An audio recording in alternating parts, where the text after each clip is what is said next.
The portraits on the walls of Hogwarts had seen a lot of students come and go. They'd watched countless friendships form and fade, but none had ever witnessed a disappearance like this. Hermione Granger had simply vanished. One minute she was there, the next, poof, gone. It had been a cold October evening. The rain lashed against the windows of the castle, mirroring the turmoil in Harry's heart. He had just received a howler from his aunt, and Ron, ever the loyal friend, was trying to cheer him up. Hermione, with a look of quiet understanding, had excused herself to go to the library, promising to return soon with some cheering-up books. But she never came back. At first, Harry and Ron had laughed it off.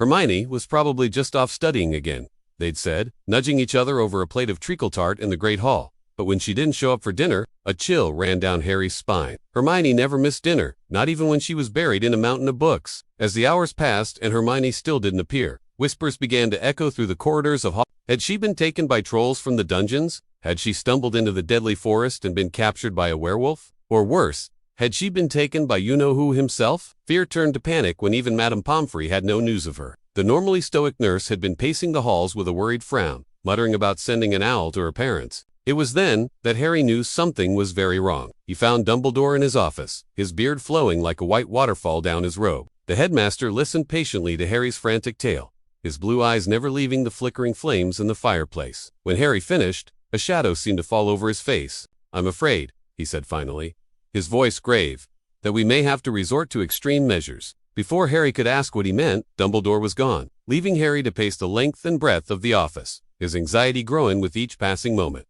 What were those extreme measures? Would they find Hermione? Then, as if summoned by his thoughts, Dumbledore returned, a determined set to his shoulders. "We must search the restricted section," he said. "There may be a spell, a potion, something that can help us locate her." The restricted section was a place even Harry had only dreamed of, hidden behind a wall of old, dusty tomes in the deepest recesses of the library. It was said to hold dangerous, forbidden knowledge. As they delved into the musty pages of ancient books, Dumbledore's face grew grimmer by the moment. Even the vast, all-knowing library seemed to have no answers. Just when hope began to dwindle, they found it. An obscure, almost forgotten spell, one that was more a legend than a reality. The vanishing spell, a hex so powerful that it could obliterate its victim from existence, leaving behind not a trace, not even a body. And then the truth, a truth that chilled them to the bone. In the margins of the book, scrawled in Hermione's neat handwriting, was the chilling admission, "I have seen my death." It was in a mirror that should not be.